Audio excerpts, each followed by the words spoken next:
Ottoman, c'est un profil différent dans le sens où c'est un talent vraiment pur et brut. Maintenant, la question qui se pose, c'est que est-ce qu'il est au bon endroit pour développer son potentiel? Et on s'est rendu compte que c'est un diamant brut qui a vraiment besoin d'être travaillé dans une très grosse structure. Donc c'est pour ça que l'Angleterre, je pense que c'était une très bonne décision pour lui. La lumière reste à venir. Vous allez voir.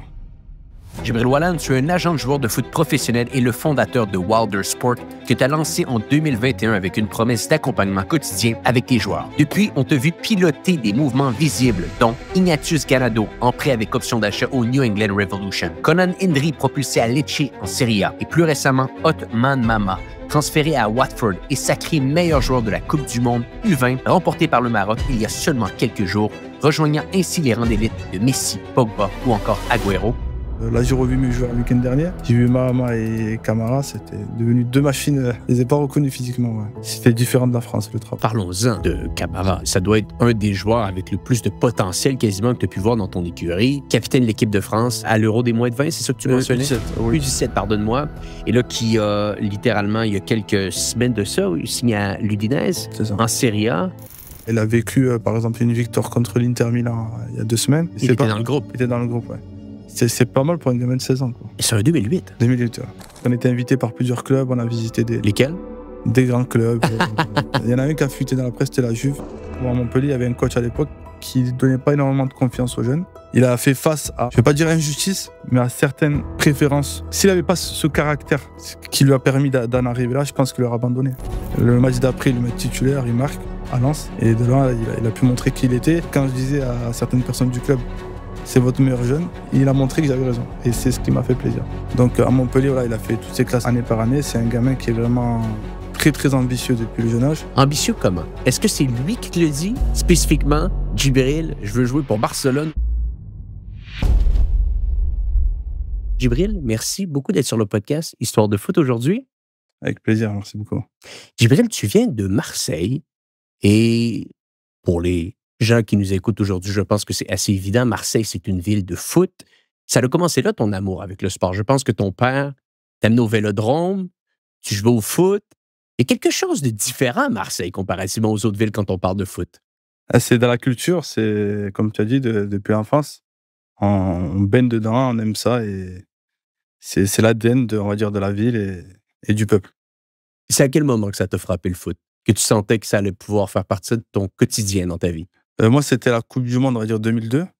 J'étais jeune, j'aimais pas trop le foot à l'époque. Et je devais avoir peut-être, je pense, 6 ans, ou je sais plus quel âge exactement. Et j'ai vu ça à la télé, même à l'école. Tout le monde en parlait, tout le monde parlait des matchs des équipes de France. Et de là, j'ai accroché. Donc l'équipe de France, après l'OM, et après l'amour, elle est partie à commencer ici. La belle Coupe du Monde de R9, ça, 2002. 2002, ouais, c'est en Corée, je crois que c'était. Ouais. En Corée, au Japon. Une année difficile pour Ronaldo. Blessé toute l'année, revient pour la Coupe du Monde, marque 8 buts en 7 matchs. C'était assez exceptionnel, cette Coupe du Monde. Bon, pas une belle Coupe du Monde pour la France, mais pour le Brésil, c'était bien. Ouais. Cette époque-là, je crois, dans cette Coupe du Monde, je supportais la Corée. Parce qu'ils avaient un maillot qui était magnifique. Et j'étais pour la Corée. Quand ils avaient perdu, j'étais un peu déçu. Ouais. Donc, tu aimes le foot très, très jeune. À Marseille, c'est quelque chose qui a un petit peu, comme je l'ai dit, dans l'air. C'est très émotionnel, on pourrait le dire ainsi. Quand l'OM perd, le lendemain, les gens n'ont pas le sourire. Et l'inverse est également vrai. Quand l'OM gagne, il y a une meilleure ambiance dans la ville. Comment tu décrirais la ville de Marseille pour les gens qui nous écoutent aujourd'hui qui ne sont pas nécessairement conscients de l'importance et de l'effervescence du foot dans cette ville? Je dirais que c'est un plaisir éphémère, on va dire. Marseille, c'est-à-dire, quand je dis éphémère, c'est-à-dire que on va du tout au rien. C'est-à-dire qu'une victoire, comme tu as pu le dire, eh ben c'est la joie. Et une défaite, on a tout oublié, on voit que noir. Donc, bon, maintenant, en tant qu'agent, je suis un peu sorti on va dire, de cette ferveur-là. Mais en fait, à Marseille, c'est exactement ça.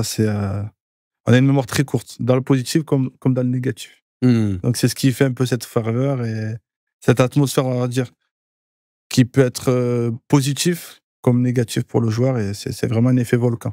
Voilà. Les résultats du club contrôlent les émotions des gens dans la ville. De 80% des gens dans la ville. 80%, c'est beaucoup. On va dire ça. Ouais. Et bon, toi, tu joues au foot, tu joues où sur le terrain? J'ai joué un peu au milieu de terrain et après, j'ai reculé derrière petit à petit. Moins de vitesse, on recule de plus en plus. Le classique. Et c'est Ouais. à quel moment, peut-être tranquillement, que tu dis, bon, on va laisser la carrière de joueur de côté pour se concentrer? Après, j'ai jamais vraiment voulu une carrière, c'était plus jouer voilà, avec plaisir. Et j'ai joué jusqu'à que j'ai pu jouer. Après, avec les aléas de la vie, j'ai pas pu continuer parce que voilà, avec le boulot, tout ça. Et après, voilà, au bout d'un moment, je suis passé à un moment où je devais passer de l'autre côté du terrain. Mmh. Donc j'ai dû stopper, voilà. Mais c'était vraiment du pur plaisir. C'était pas, il n'y avait pas de projet de carrière ou quoi que ce soit. Mmh.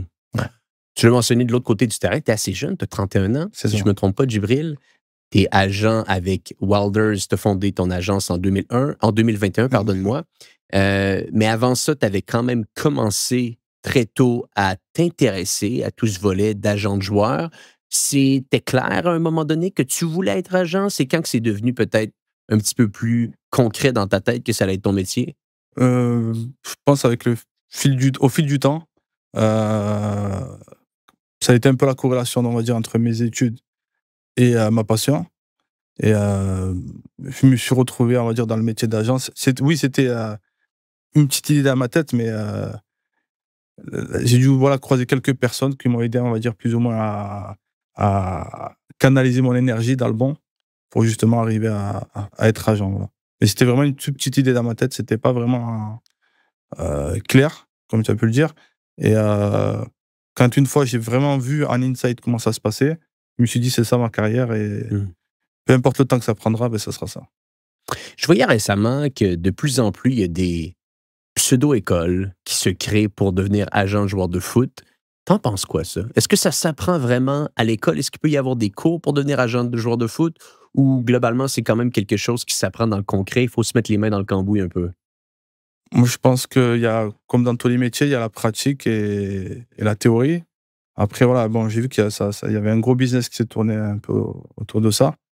Moi, je vois, pour moi, voilà, il y a des bases quand même fondamentaux qui sont à apprendre. C'est important. Et après, oui, il y a la pratique. C'est 70% du travail, c'est la pratique. Et on peut l'apprendre à l'école ou en dehors de l'école. Après, voilà, ça dépend aussi de la législation de chaque pays par rapport à la licence FIFA et à la licence FFF. Et voilà. Donc, Gibril, il y a beaucoup de gens qui vont écouter le podcast, qui vont être comme toi et moi, des fans de foot et qui vont comprendre de l'externe qu'est-ce qu'un agent de joueur, mais ne sauront pas nécessairement tous les détails, quels sont les fondamentaux également, comme tu parlais juste avant, les choses primordiales qu'on doit savoir. Peux-tu peut-être donner un peu de contexte aux gens qui nous écoutent de ce qu'un agent doit posséder comme compétence avant de se lancer dans ce métier? Donc, premièrement, je pense qu'il y a voilà, des compétences juridiques, dans le sens où on doit savoir, on va dire, on doit savoir, voilà, établir un contrat. Bon, même si, voilà, tous les agents, on est accompagnés par des avocats, c'est ce qui est normal.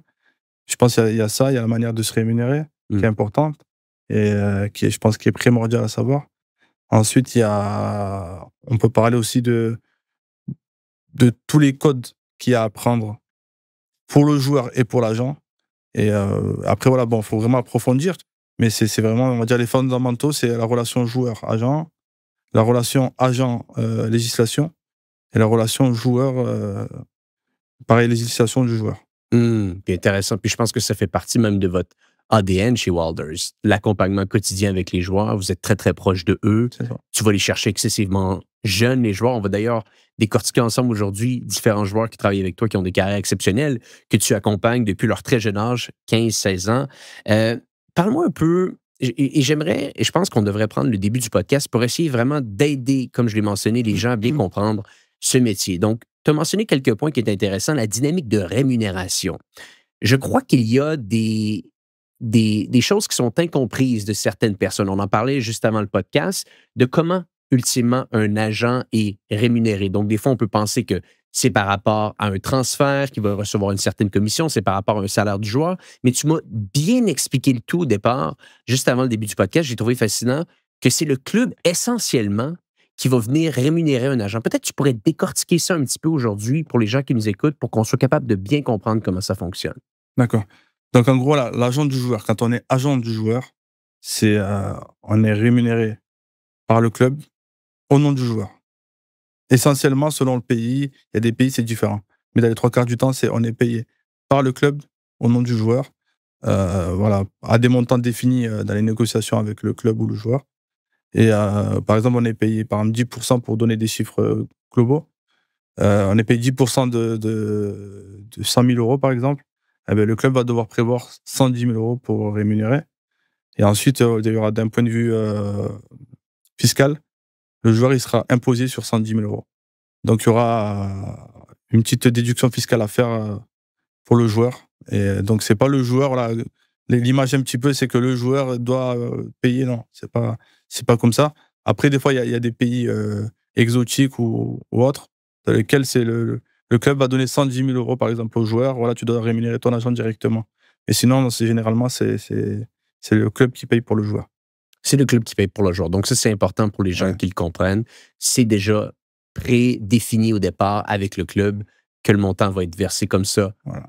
à l'agent. Et par la suite, au niveau des transferts, c'est là qu'il y a une certaine dynamique également qui peut se mettre en place de cas par cas. Tu me parlais, des fois, il peut y avoir des agents de club, des agents de joueurs également. Ça, c'est une autre méthode également de rémunération pour les agents. C'est ça. C'est ça.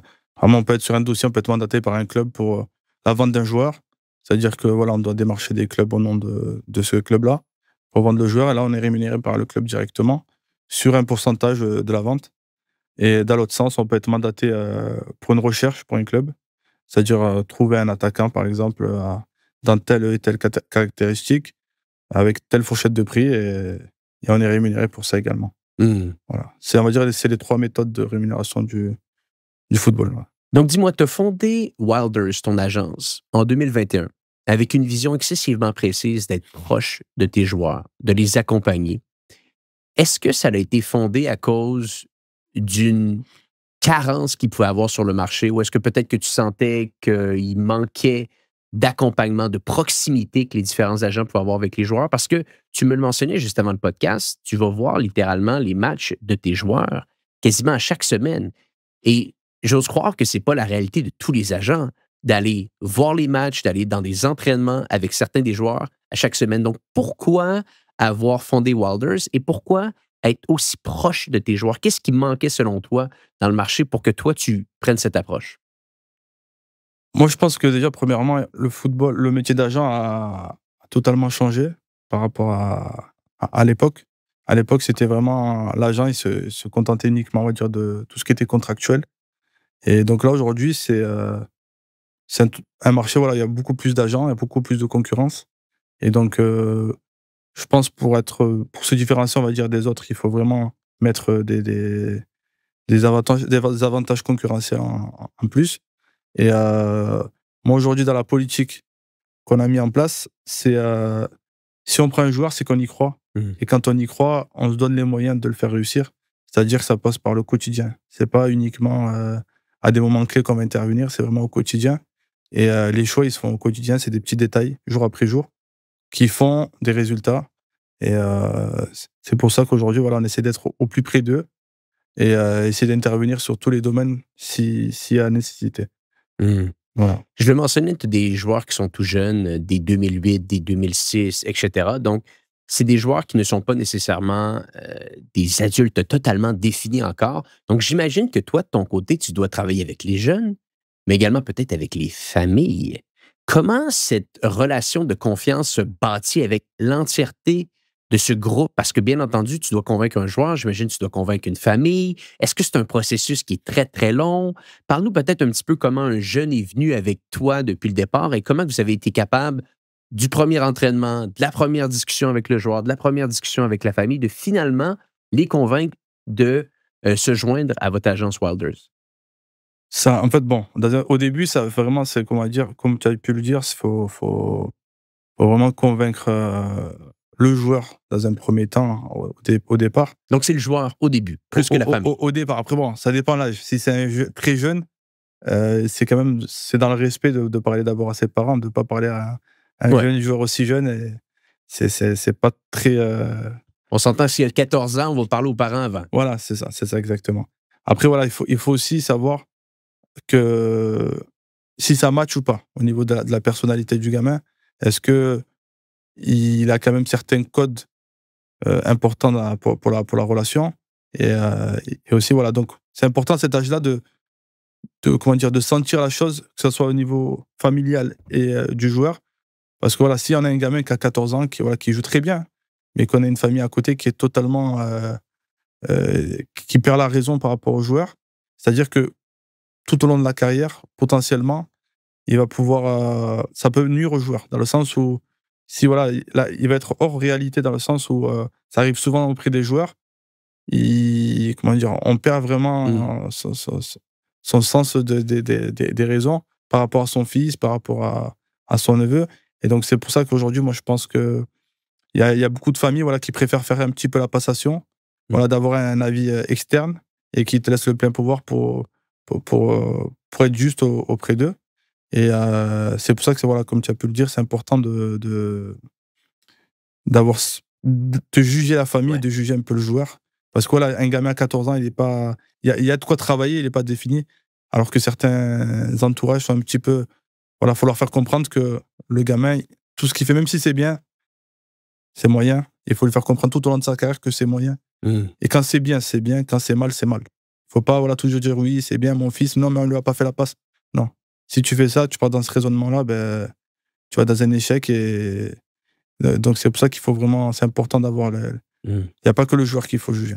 Puis c'est intéressant ce que tu mentionnes, qu'il n'y a pas que le joueur, il y a la famille autour de ça. Tu vois, on a la chance sur l'histoire de foot d'interviewer beaucoup d'anciens joueurs, également des directeurs de clubs. Donc, il y avait Gabriel Guedira qui est venu, qui s'occupe essentiellement du volet Juventus au Maroc et qui me mentionnait à quel point que la dynamique entre la famille et les joueurs a changé à travers les années. Donc, on parle beaucoup, comme tu le sais très bien, du fameux projet Mbappé. Mmh. Mais l'idée que je veux amener à ton attention, et je serais curieux d'avoir ton avis, c'est comment le rôle du papa, de la maman, a évolué à travers les années au niveau du joueur. Est-ce qu'avant, peut-être rapidement, on sortait plus de l'équation? Parce qu'on dirait de plus en plus aujourd'hui, les parents sont impliqués, investissent, en font des fois quasiment une carrière, leur propre carrière, si leur joueur est bon, de s'assurer qu'il soit capable de gravir les échelons. Est-ce que tu vois un changement un petit peu du travail des familles avec les joueurs comparativement peut-être ce qui pouvait se faire auparavant? Bon, par rapport au début de ma carrière, on va dire, parce qu'après, voilà, à l'époque, j'y étais pas. Par rapport au début de ma carrière, sur les nouvelles générations de parents, il y en a, oui, il y en a beaucoup plus qu'avant, ça, je pense que c'est sûr. Mais après, voilà, c'est de ce que je vois, et je pense que même aux yeux des clubs, généralement, c'est un petit peu mal vu quand les parents, ils sont vraiment un peu intrusifs au niveau de la carrière du joueur. La vie des parents, elle est essentielle dans le football, c'est une certitude. Mais chacun a son métier, chacun a sa place. Faut pas tout mélanger. Par contre, oui, il faut prendre des décisions ensemble, collégialement. Mais c'est vrai que c'est un point important dans le foot. C'est vrai que il y a beaucoup de carrières qui sont un peu plus ou moins brisées par rapport à cette tendance. Par exemple, un exemple tout bête, sans citer de nom, il m'est arrivé dans ma carrière, par exemple, d'établir un projet, un plan pour le joueur. Le joueur est d'accord, donc on travaille sur ça sur le mercato.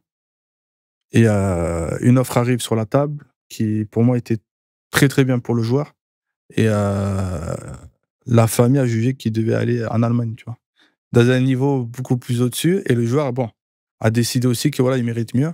Et aujourd'hui, il refuse l'offre, et il stagne dans son club, et le prince n'est jamais venu le chercher. Voilà. Ah. Donc, en gros, on a pris la décision que papa, maman nous disaient de prendre au lieu d'écouter la personne qui a plus d'expérience, Voilà, qui est l'agent. la personne qui lui dit la réalité. Voilà, Mmh. c'est tout. Ah. Et ça arrive souvent dans le foot, malheureusement. C'est pour ça qu'il faut vraiment, des fois, prendre du recul. Et des fois, il y a des parents vraiment qui sont super, super exigeants avec leurs enfants. Donc, ça fait qu'il y a cette part de résultat quand même. L'enfant, on voit qu'il avance, par exemple, sans accompagnement, parce que les parents sont exigeants avec lui, donc il se met au travail quotidiennement. Mmh. Alors, tu as des parents qui font beaucoup d'autosuffisance pour le joueur, et ils disent non, mon fils est mieux. Voilà. Et c'est ce qui fait qu'aujourd'hui, ça entraîne ces échecs. Tu as un travail avec les joueurs d'être très transparent, d'expliquer comment une carrière peut se mettre en place. Quel est ton travail de transparence avec les parents? Est-ce que des fois, tu dois littéralement discuter uniquement avec eux, remettre les choses au clair, sortir le joueur de la discussion pour que tout le monde soit aligné. Est-ce que ça l'arrive un petit peu dans ton quotidien? Oui, ça arrive souvent même. C'est-à-dire que, par exemple, il y a des choses qu'on va... Par exemple, il y a des petits détails que le joueur n'applique pas bien. On va laisser ça un peu en off entre moi et lui. Je vais essayer de lui dire de corriger. Il va, il va le faire, on oublie. S'il l'applique pas, eh ben, des fois, il faut passer par les parents pour que, voilà, leur dire, voilà, le petit, je lui ai parlé, il applique pas, ça va impacter sa carrière, il faut changer ça de suite. Et donc, voilà, je vous mets le problème dans les mains. Voilà, réglez vos problèmes en interne. Et ça marche souvent. Ça marche souvent parce que quand la famille, c'est une bonne famille qui est censée, ben, ça marche très, très bien. Parce que on a tous le même but, que le petit réussisse. Absolument. Donc voilà, ça arrive souvent. Donc, ça fait partie de ton diagnostic initial. Tu dois être capable de regarder, bien entendu, si le joueur a des qualités, mais si également il est bien entouré. Parce que ça va tellement être important, tu viens de le mentionner, la décision que joueur X a pris d'aller en Allemagne, dans ce cas-ci ici, vient essentiellement d'impacter négativement sa carrière. Ben, peut-être qu'au final, lui, il avait peut-être pas le meilleur entourage, ou peut-être que tout ça n'a pas été bien structuré au départ entre l'agent, le joueur, les parents. Donc, c'est important de faire le bon diagnostic initial. C'est ça. Donc, on fait une petite pause sur l'épisode en cours pour vous dire une chose, pour vous dire merci. Merci d'être autant présent semaine après semaine sur le podcast Histoire de foot. Mon nom est Antoine Gagné, animateur et producteur du podcast, et je vous le dis, ça me fait chaud au cœur de voir qu'à chaque semaine, vous êtes présent pour écouter les différentes histoires de foot qu'on a avec nos invités. Maintenant, si vous écoutez le podcast depuis quelque temps maintenant, vous le voyez, on n'a pas de sponsor, on n'a pas de gens qui vont venir financer le podcast. Tout est fait avec notre propre argent de A à Z. Et la seule chose que vous pouvez faire aujourd'hui pour nous aider, pour nous encourager, c'est simplement de vous abonner. De vous abonner sur YouTube, de vous abonner sur Spotify ou encore sur Apple Podcasts. Plus l'auditoire grandit, plus qu'on va être capable d'avoir des invités de classe mondiale et de continuer à vous livrer des histoires de foot qui vont pouvoir marquer votre esprit. Donc, je vous remercie encore. De retour à l'épisode en cours.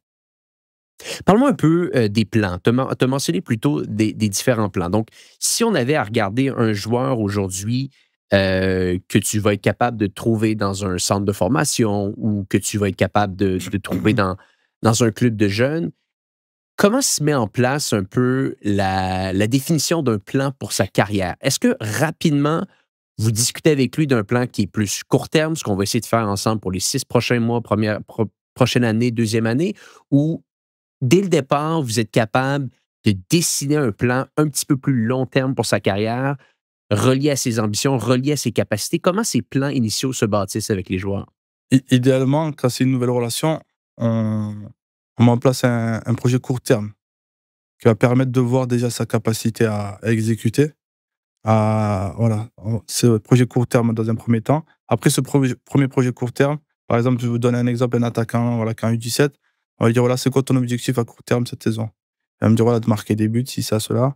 Qu'est-ce que le coach te demande pour jouer plus? Qu'est-ce que le coach te demande pour être surclassé? Est-ce que tu es capable de... Moi, j'aime bien avec les joueurs de centre de formation, dès le début de saison, on se met à table avec le directeur ou l'entraîneur et on fixe les directives. Et donc, une fois que le directeur les a fixées et que tu les as sur la table, tu les réalises, eh ben, ça va marcher. Si ça ne marche pas et que tu l'as réalisé, donc ça, c'est un problème qui me concerne, donc je vais devoir le régler avec le club. Mais ce que je veux dire, c'est ta base, il faut respecter cette base. Une fois que tu as appliqué ça, on peut parler long terme. Et à ce moment-là, on peut définir un projet long terme et chaque saison mettre un projet court terme pour essayer d'atteindre celui à long terme. Donc, tu es impliqué là-dedans, même avec des discussions avec les directeurs de club et tout ça. L'agent est impliqué là-dedans. Oui, c'est important, je pense. Même si je sais qu'au début, c'était voilà, il y avait certains coachs qui ne voulaient pas trop parler avec les agents, tout ça. Mais pour moi, c'est important. Voilà, tout en restant impartial. Mais je trouve que c'est vraiment important parce que ça permet, voilà, le joueur, il a quand même cette crainte de se dire, surtout quand ils sont jeunes, de se dire ce que je vais faire au quotidien, mon coach, il peut appeler mon agent et le dire. Et ça, c'est important, je trouve. Parce donc, de bâtir cette ligne de communication directement avec le club. Parce que voilà, il peut me dire, ouais, j'ai été bon à l'entraînement, j'ai mis 10 buts, j'ai mis ci, ça, cela, mais je joue pas le week-end. Alors que si on a une ligne directe avec le coach, c'est plus sympa. Est-ce que tu t'assures de bâtir ça avec tous tes joueurs? J'essaye de le faire avec tout le monde. Avec les jeunes, oui, c'est primordial. Après, avec les plus grands, on le met en place. Après, c'est plus fluide, on va dire, quand c'est professionnel, voilà, il y a le directeur sportif au milieu et c'est beaucoup plus fluide d'échanger. Donc, voilà, il y a pas forcément nécessité de déranger un coach quand il est pro parce que il y a quand même pas mal de boulot. Absolument. Et le joueur également devient plus mature C'est ça, aussi, c'est donc ça. les Il y a choses pas changent. besoin il y a pas besoin vraiment de le fliquer et donc voilà, je pense à la discussion avec le directeur sportif, ça suffit. C'est surtout de bien bâtir les bases au départ. C'est ça, exactement. On revient un peu à l'idée des plans. Prenons des joueurs particuliers qui ont eu beaucoup de succès avec toi. On prend Ignatius Ganago, qui est maintenant rendu aux États-Unis avec Boston. Je pense que tu l'as découvert à Lens. C'est Par ça. la suite, il est allé à Nantes. Et finalement, il se retrouve maintenant à MLS aux États-Unis où est-ce qu'il a beaucoup de succès. Parle-nous un petit peu de comment cette rencontre s'est faite et comment ce plan de carrière, vous l'avez décidé pour lui. Donc, Lens, Nantes, New England Revolution maintenant. Je pense que c'est un bel exemple qu'on pourrait peut-être décortiquer ensemble aujourd'hui. Ouais, avec plaisir. Donc, Gana, c'était un attaquant qui peut être capable de jouer aussi sur le côté gauche. Et il était à Lens, il y avait beaucoup de concurrence.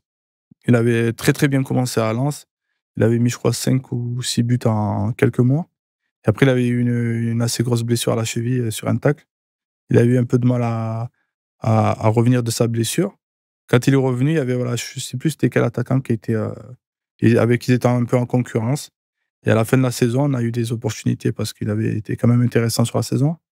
Et donc, déjà, en janvier, on avait déjà eu une opportunité pour un assez grand club belge qui jouait la Champions League. On avait préféré finir la saison à Lens tranquillement. Et en fin de saison, on a dû prendre la décision de. Il y avait eu quand même pas mal de recrues à Lens. Il y avait eu, je crois, Openda, et je sais plus qui en attaque. Donc, on a pris la décision de se dire voilà, cette année, maintenant, il faut qu'on passe une saison titulaire à plus de 30 matchs. Ah. Et donc, c'est ce qu'on a mis en place. Et Nantes, ça semble le projet le plus propice à ce plan de carrière.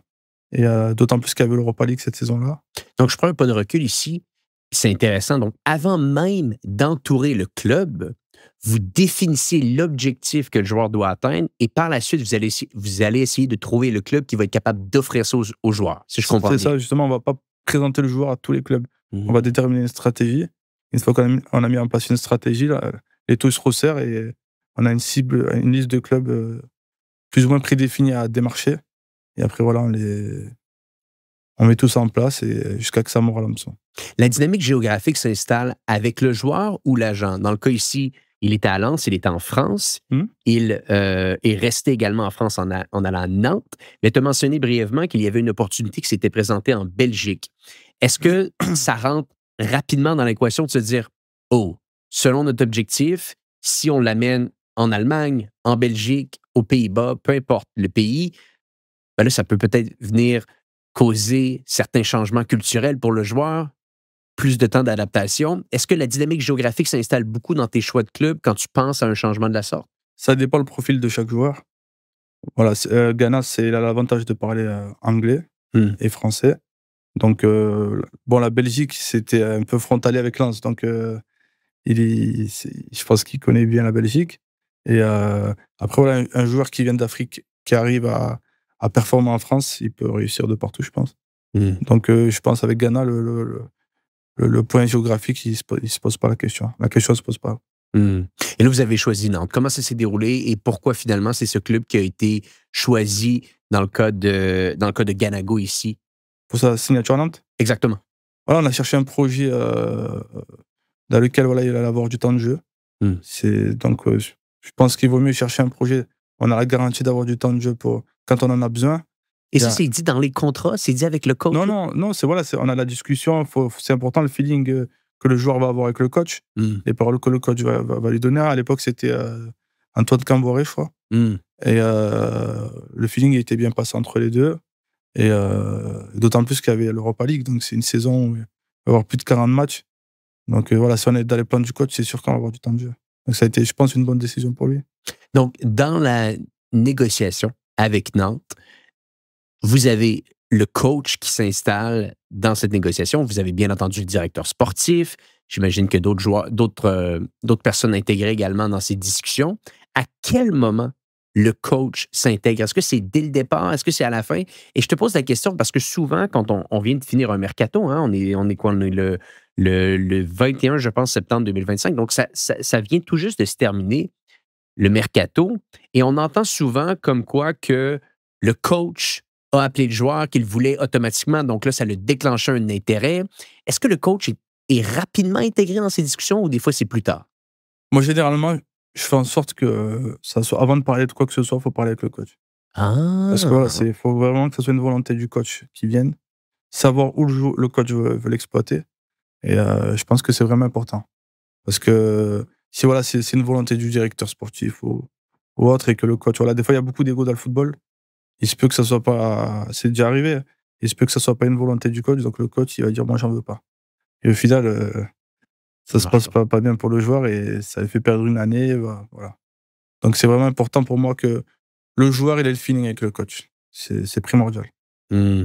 Donc, j'aime beaucoup ce que tu dis. Donc, vous définissez l'objectif avec Ignatius, vous rencontrez, vous faites une liste de certains clubs qui pourraient être intéressants, C'est ça. vous discutez avec le coach, finalement, la signature se met en place. Il a joué à Nantes et finalement, il y a quelques mois de ça, c'est en janvier 2025 que C'est vous ça. avez décidé D'aller en d'opter Angleterre. pour la MLS. C'est ça, exactement. Qu'est-ce qui vous a poussé là-bas à aller en MLS? Déjà, c'était, un petit changement d'air pour Ghana, ça, c'était ce qu'il lui fallait. Voilà, c'est l'anglophone, donc je pense que l'adaptation est beaucoup plus rapide pour lui et c'était depuis un moment, ce club le voulait. Mmh. C'était même à l'époque de Lens, avant d'aller à Nantes, il le voulait aussi et le coach, je pense, qui a fait, prendre une décision à Ghana, c'est que le coach connaissait parfaitement Ghana. Il savait exactement ce qu'il voulait faire de lui, sur quelle position il voulait jouer et il connaissait toutes ses qualités et dans cet échange-là, après cet échange-là, il me dit: «Amène-moi là-bas, je veux aller là-bas». Ah. Donc c'est vraiment ce qui a fait, la différence. Donc, dans les deux cas, ça a été les coachs. C'est ça. Je pense dans tous les cas, c'est primordial. Ah. À moins que voilà, ce soit un club prestigieux, on se dit: «Voilà, c'était mon rêve d'aller dans ce club», mais je pense que le plus important, c'est d'avoir l'avis de celui qui va te faire jouer. Absolument. C'est primordial. Mais je te pose une question, Djibril, parce qu'on le sait, le foot, tu as utilisé un terme en début de podcast quand on parlait de Marseille. Le plaisir est éphémère, des fois, à Marseille. C'est ça. Malheureusement, dans le foot et dans d'autres sports d'ailleurs, les coachs ont une temporalité éphémère C'est vrai, aussi. c'est vrai. Soyons honnêtes, il y a beaucoup de coachs qui peuvent commencer la saison et ne pas la terminer. Et je connais pas exactement la durée de vie moyenne d'un coach, mais j'aurais tendance à dire que c'est entre 2 et 3 ans, peut-être. Je dirais même moins. Même moins. Et ça dépend peut-être même des pays, des échéances, des différents clubs, des ambitions. Ma question pour toi maintenant, n'est-ce pas un peu dangereux de transférer un joueur ou d'amener un joueur vers un nouveau club à cause que le coach le veut, dans l'optique, comme on vient de le dire, que ça peut être sensiblement éphémère, la durée de vie d'un coach avec un club spécifique? Ce qui est important de savoir, c'est que quand un coach le veut, c'est une étape, comment dire, c'est une étape parmi plusieurs étapes dans le processus. Il y a la validation sportive du directeur et aussi surtout du propriétaire. Donc un effectif, il est dessiné. Donc quand il y aura un nouveau coach, il y aura forcément un effectif mis à sa disposition et si on est en période de mercato, eh beh, que le coach compte pas sur le joueur, ben, on pourra partir et l'avantage qu'il y a, c'est qu'il y a des mercatos tous les 6 mois. Mmh. Donc les 3/4 du temps, je pense quand il y a un nouveau coach qui arrive, il doit travailler avec l'effectif qui est actuellement. Oui, il se peut qu'on passe doublure, ça arrive, mais on devra corriger ça le mercato suivant s'il y a le devoir. Mmh. S'il y a besoin, pardon. Donc, tu parles que c'est une étape, le coach. Donc, l'étape 1, le coach. L'étape 2, directeur sportif. L'étape 3, propriétaire. C'est à peu près comme ça que ça se met en place. Ça dépend de chaque club comment il est organisé, mais bah, voilà, Globalement, ça ressemble à c'est ça. ça. Donc, ça, c'est pour Ganago. J'aimerais qu'on fasse le tour de tes différents joueurs Il y a parce pas de qu'ils ont tous des carrières assez exceptionnelles. Un jeune, Othman Mama, qui jouait en France. Ouais. Et qui là, c'est à Montpellier qu'il jouait, je J'étais à pense. Montpellier, c'est ça. Othman Mama, qui jouait à Montpellier. Beaucoup de succès. Et là, il commence à attirer l'intérêt de plusieurs grands clubs. Les clubs outre-mer, ou plutôt outre-Manche, en Angleterre. Il y avait Crystal Palace, qui faisait de l'œil aux joueurs. Et je pense qu'on t'a même vu dans différents... je pense que tu es allé à un match, peut-être même à Crystal Palace. Ouais, c'était du loisir. Du loisir, OK. Tu étais à un match de Crystal Palace pour le loisir. Ouais. On va dire ça ici. Et bon, finalement, tout ça a accéléré. Et c'est Watford que vous avez décidé de choisir en Championship Division 2 anglaise, C'est championnat qui est excellent. J'aimerais que tu nous parles un petit peu des coulisses, dans ce que tu peux nous dire, bien entendu, Djibril, de comment un transfert se met en place ici. Est-ce que c'était défini, encore une fois, avec le joueur dès le départ, de se dire, on commence en France? club tremplin peut-être avec Montpellier, et tranquillement, on a un échéancier de se dire on veut aller jouer dans des plus grands championnats, dans des plus grands clubs. Alors, Ottoman, c'est un profil différent dans le sens où c'est un talent vraiment pur et brut. Donc, à Montpellier, voilà, il a fait toutes ses classes année par année. C'est un gamin qui est vraiment très, très ambitieux depuis le jeune âge. Et Ambitieux comment? Est-ce que c'est lui qui te le dit spécifiquement? Djibril, je veux jouer pour Barcelone ou Real c'est pas Madrid? lui qui le dit, c'est son comportement qui le dit. Ça, j'aime Dans ça. le sens où il, il arrive facilement à valider les étapes. Par exemple, en U17, il brille très, très rapidement. Donc, il se lasse, il veut jouer en U19. Il veut passer à l'étape d'après. En U19, c'est pareil. Il fait ses classes, il marque but sur but, il s'amuse. Et il veut passer en réserve. Et on arrive aux portes du monde pro. Donc, quand on arrive aux portes du monde pro, maintenant j'ai validé l'étape N3, il faut que j'aille en pro. Et il le montre sur le terrain. Son ambition, il le montre sur le terrain.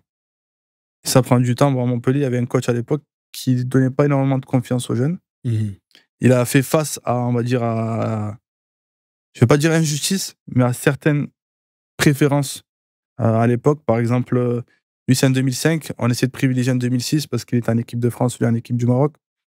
Et s'il n'avait pas ce caractère qui lui a permis d'en arriver là, je pense qu'il aurait abandonné. Beaucoup de jeunes les auraient abandonnés parce qu'on dit je suis meilleur, je marque chaque week-end.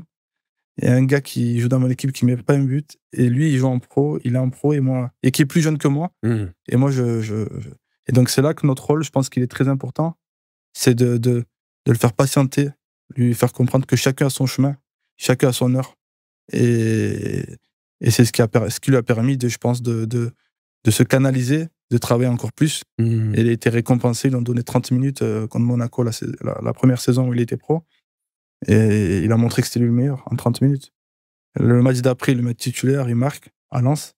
Et de là, il a pu montrer qui il était. Et il a aussi montré que j'avais raison. Donc j'ai aussi montré, quand je disais à certaines personnes du club, c'est votre meilleur jeune, il a montré que j'avais raison. Et c'est ce qui m'a fait plaisir. Et donc après, voilà, il a eu des opportunités dès le premier été pour partir en Allemagne notamment. Et on a pris la décision avec la famille de se dire, bon, on va laisser un an. On va aussi être fidèle au club de Montpellier par rapport à la formation. On va signer le premier contrat professionnel et voir ce que ça donne. Donc, il a fait la première saison. Il a commencé la première saison. Voilà, il y a eu pas mal de changements de coach à Montpellier la saison dernière. Il a eu quelques bonnes phases dans la saison. Il a eu quelques petites blessures. Il y a eu une blessure qu'on avait eu un peu de mal à identifier. Et on a réussi à l'identifier en externe. C'était en fait, il avait les dents de sagesse qui gênaient. Bon, c'était tout ça lui créait des problèmes de dos, est-ce que Non, c'était au niveau des ischios, mais bon, les ischios. Voilà, on a trouvé un spécialiste qui a. Ouais. Ben, Stéphane Mbia avait eu le même problème. Il est venu sur le podcast, il me disait ça, il dit j'avais des problèmes avec mes dents. Le coach m'a amené au dentiste et à partir de ce moment-là, j'ai plus jamais. C'était qui comme coach? Parce que nous, c'est le coach, c'est Jean-Louis Gasset qui lui a dit va voir telle personne. Ah! Et c'était avec le club de Montpellier, c'est ça? C'est ça. Et au final, ça a réglé totalement le problème. Il n'a plus jamais eu une blessure. Impressionnant quand même. Hein? Franchement, c'est. Voilà. Et donc, ça a un peu freiné un petit peu sa saison par rapport à ses petites rechutes. Quand il a été sur le terrain, il a été décisif. Il avait donné la dernière victoire à Montpellier contre Toulouse. Et à seulement 19 ans. Et du coup, là, on s'était réunis. On a dit voilà, c'est un bon joueur. C'est un très bon joueur qui a énormément de talent. Maintenant, la question qui se pose, c'est que est-ce qu'il est au bon endroit pour développer son potentiel? Donc, c'était là vraiment la question. Et je pense qu'on a laissé cette année passer pour voir. Et on s'est rendu compte que c'est un diamant brut qui a vraiment besoin d'être travaillé dans une très grosse structure. Donc, c'est pour ça que l'Angleterre, je pense que c'était une très bonne décision pour lui. Et là, le meilleur reste à venir pour lui. C'est vraiment... vous allez voir.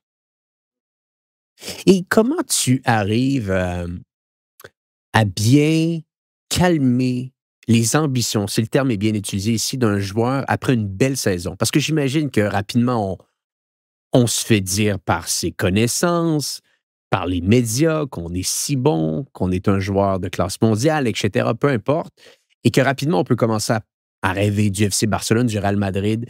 Et toi, de ton côté, ton travail, c'est de lui donner leur juste.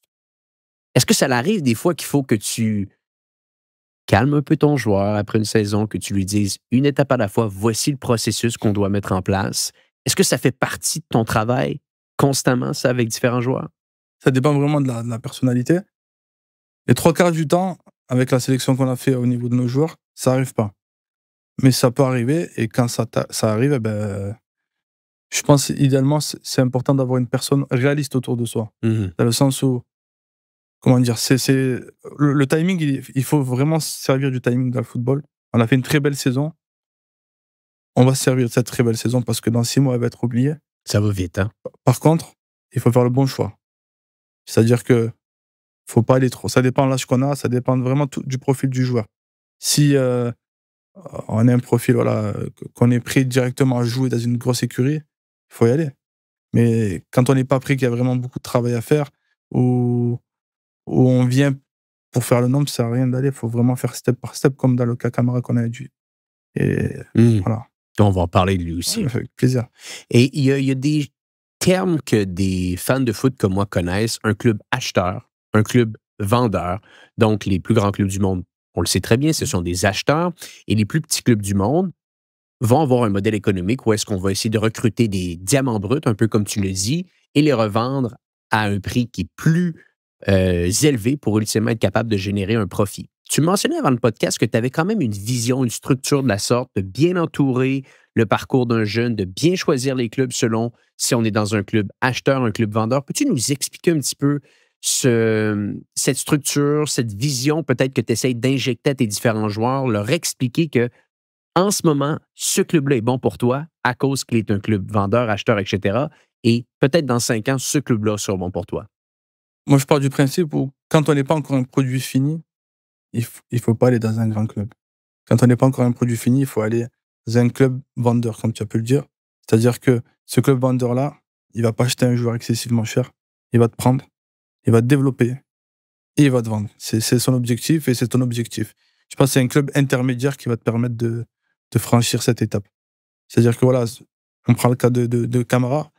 Il y avait après 7 euros qu'il a fait en U17 en tant que capitaine, il y avait les plus grands clubs qui étaient sur lui, pour lui proposer généralement d'intégrer l'équipe U20. Le projet, c'était: tu vas en U20 cette année, l'année prochaine, tu es en réserve, et tu fais 1 ou 2 saisons en réserve, et après, on va pour l'équipe première, sans aucune garantie. Ce qui est normal, on ne peut pas offrir de garantie on ne sait pas comment ça va se passer l'intégration. Par contre, tu avais d'autres clubs moins séduisants sur l'aspect financier et même sportif. Tu te dis, bon, c'est pas un club vraiment prestigieux, mais qui te parle de projets courts et sérieux, dans le sens où la décision qu'on a prise, c'était celle-là. C'est par exemple l'Udinese, c'est un club qui lui a dit: voilà, nous on veut faire ça, ça, ça avec toi. T'intègres le groupe pro dès maintenant. On va te faire travailler. On veut pas te gagner de série avec toi. On veut pas. Voilà. Notre objectif avec toi, c'est de te faire jouer et te vendre dans les 2 ans. Donc c'est ce qu'il faut pour un gamin, je pense. C'est aller dans une étape comme ça, dans laquelle vraiment tant qu'on n'est pas fini, il faut passer par là. Il faut jouer, en fait. Et d'ailleurs, parlons-en de Camara. Donc, c'est assez exceptionnel. Ça doit être un des joueurs avec le plus de potentiel quasiment que tu as pu voir dans ton écurie. Capitaine de l'équipe de France à l'Euro des moins de 20, c'est ça que tu mentionnais? U17, oui. U17, pardonne-moi. Et là, qui a littéralement, il y a quelques semaines de ça, signé à l'Udinese. C'est ça. En Serie A. Tu en as un autre joueur en Serie A, on va en parler dans quelques minutes. Ça doit quand même être assez excitant pour toi de voir certains de tes très jeunes joueurs signer maintenant dans des clubs de la sorte Serie A quand ils sont aussi jeunes. Ça doit être une belle fierté, tout ça. Ouais, je suis content pour lui, surtout sa famille. Et après, voilà, on se dit, c'est l'aboutissement d'un travail, d'une relation. Et ça fait plaisir parce que c'est la récompense de son travail. C'est un travail commun, on va dire. Comment tu l'as découvert, Camara? Alors, Abdoulaye, je l'ai découvert c'était le voisin de chambre d'un joueur à Montpellier. Et C'est un de tes joueurs. Voilà, c'est ça. Lequel? C'est Gomis. Et donc, ils étaient ensemble, et donc il m'a dit: le petit là, il est intéressant, je le connaissais pas. Et donc il me l'a fait découvrir, et effectivement, il était super intéressant. Et surtout là, moi, avant même de le voir jouer, on avait échangé. Et la personnalité, c'était un super gamin bien éduqué, il correspondait à toutes les cases de ce qu'on recherche. Et après, j'ai vu jouer, ben, c'est bon, il faut que je vois ton père maintenant. Et donc, au final, voilà, c'est la famille extraordinaire également. C'est très, très bien entouré. Et, et donc, voilà, le papa, le discours, il était clair. Il me dit voilà, je te le confie. Gère comme tu gères ton fils. Voilà. Fais ce que tu fais, nous, t'as notre confiance, avance. Et donc, voilà, il est arrivé le mercato d'été. Le mercato d'été, il arrive. Voilà, et je leur explique voilà, avec toute transparence voilà, on a deux options. Soit on va dans un grand club. Vous allez avoir, voilà, le joueur va avoir un très, très gros salaire. Parce que là, tous les clubs cognaient à la porte pour Camara, soyons Camara, honnêtes. oui, voilà. Après l'Euro qu'il Après avait l'Euro, eu. il y avait pas mal de sollicitations. Voilà, donc on était invité par plusieurs clubs, on a visité Lesquels? des grands clubs. Il y en a un qui a fuité dans la presse, c'était la Juve. La Juve. Et donc voilà, on a visité pas mal de structures. Et pas mal d'équipes, voilà, ils déroulaient des tapis rouges pour lui. Mais pour intégrer une équipe U20. Financièrement, par contre, voilà, ils étaient assez généreux. Mais moi, mon avis personnellement, dans son dossier, ce que j'ai dit à lui et sa famille, c'est que aujourd'hui, tu as Montpellier, il te reste un an de contrat. Tu vas intégrer le groupe pro Montpellier. Donc, si tu pars, c'est pour être dans un groupe pro. Ça sert à rien d'aller en U20 dans un grand club pour que l'année d'après, peut-être, tu passes en réserve. Pour moi, je dis, il n'y a pas d'intérêt. Et je dis, l'argent, tu vas en gagner dans ta vie. Il faut attendre, tu vas en gagner dans ta vie. Et donc, on prend la décision d'aller à Udinese, qui lui donne la garantie d'être dans le groupe professionnel. Et financièrement, voilà, quelque chose de respectable. Pas au niveau des grands d'Europe, mais quelque chose de respectable. Donc là, c'était purement une chose sportive. La famille, ils m'ont dit vas-y, go. C'est même le joueur, il m'a dit si tu penses que c'est la bonne chose pour moi, vas-y.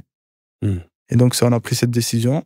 Voilà, et pour l'instant, c'est une décision qui est bonne parce que il a pris part à tous les matchs amicaux à seulement 16 ans. Il a joué des grandes écuries, Werder Bremen, Twente, Strasbourg. Ils ont gagné tous les matchs, il a participé à tous les matchs. Et il a vécu, par exemple, une victoire contre l'Inter Milan il y a 2 semaines. Donc, Il était dans le groupe. Il était dans le groupe, ouais.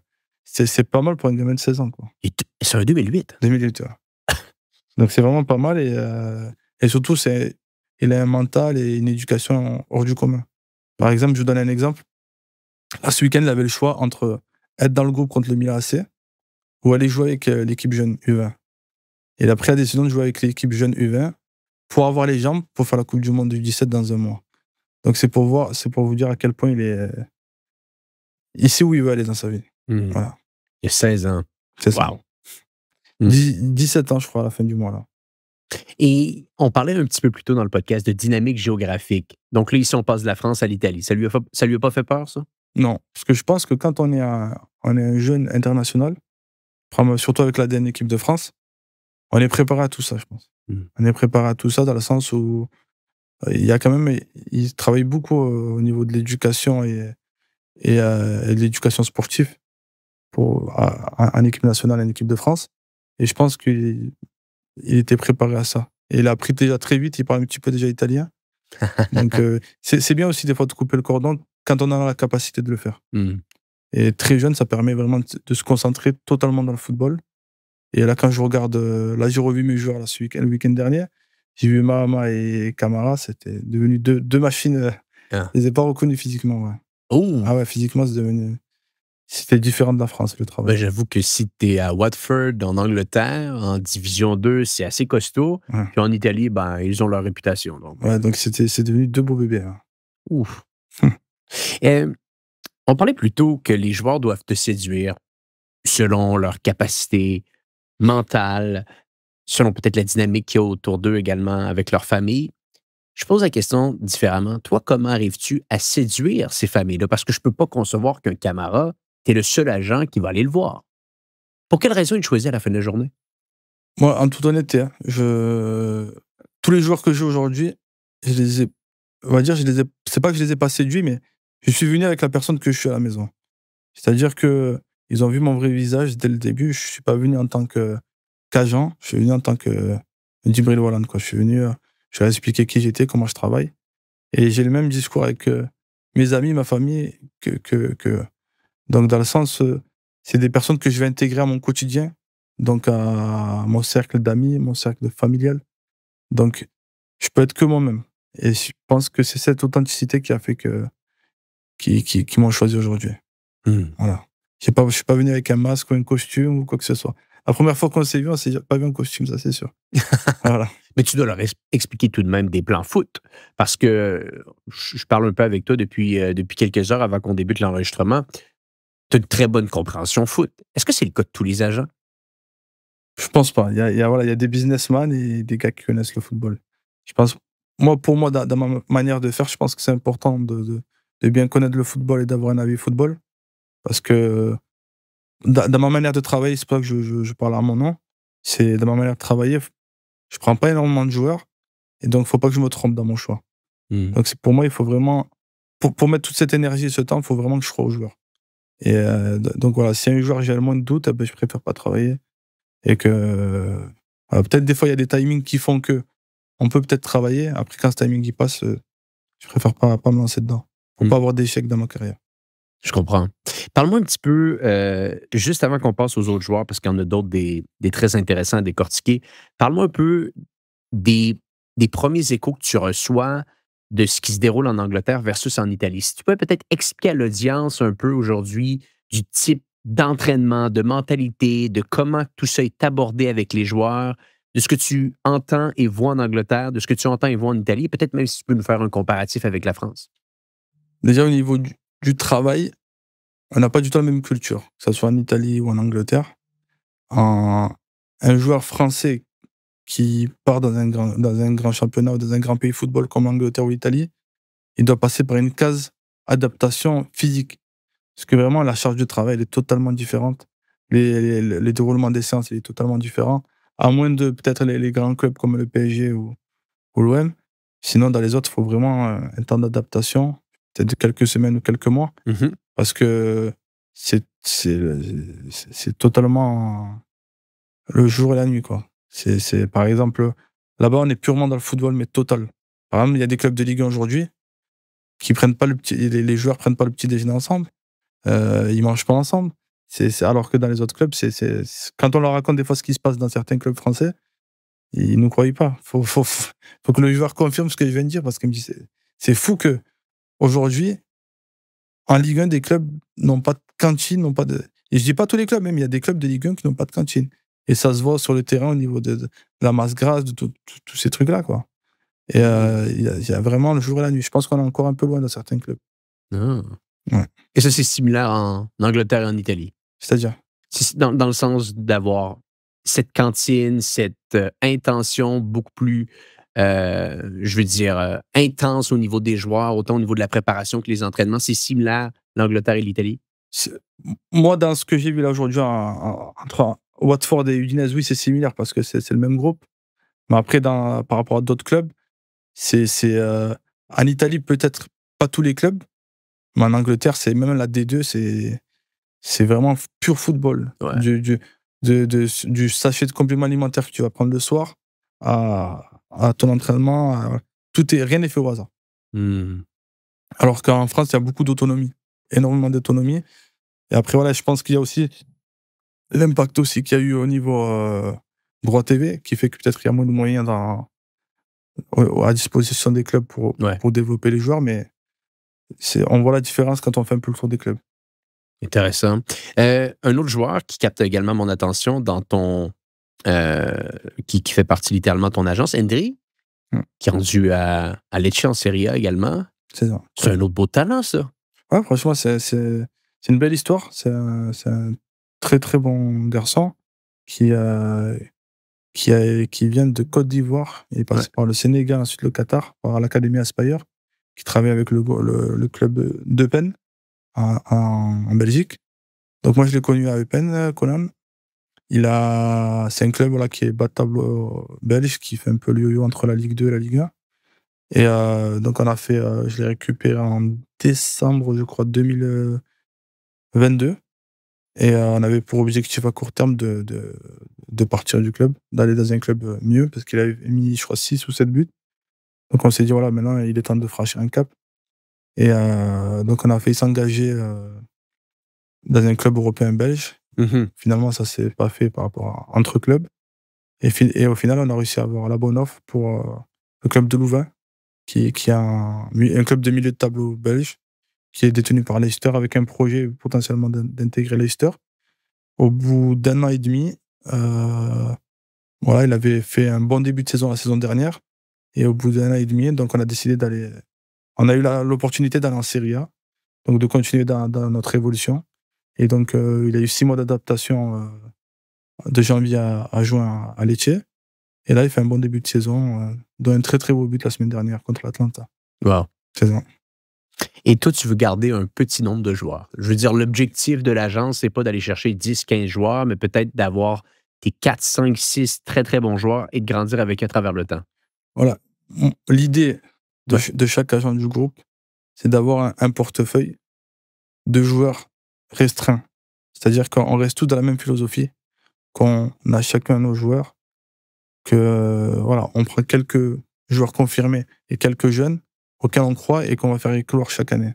Il ne faut pas rentrer dans le nombre et avoir beaucoup de tâches dans son dossier. Donc moi, l'idée aujourd'hui du groupe Leaders, c'est